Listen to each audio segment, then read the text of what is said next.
Hi everybody, this is Katie.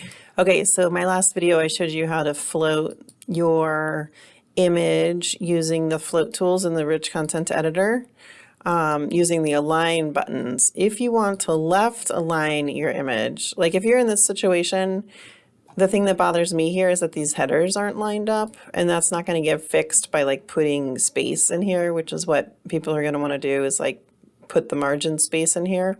So that's why I always just recommend doing a right align, because it spaces it out nicer and it keeps your headings nice and lined up, which I like to keep it like that.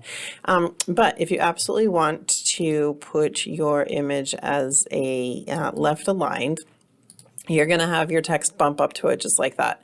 So what you're going to need to do is go into the HTML and add a margin to create some space between the edge of the image and the start of the text.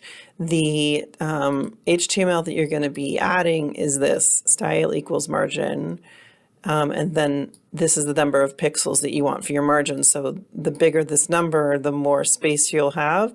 And because it's just one value, it's going to be the same amount of space around all sides of the image. You can get fancy with it and have different size margins for top, right, bottom, and left. But I'm just going to keep it simple and have uniform margin and show you where to put this HTML code. So we're going to go down to the HTML, we're going to find that image. So it's right here at the top. And you can see it's already got float left. I'm going to grab this, and it's already got the style equals. So really I only need to put, I should have had quotes here.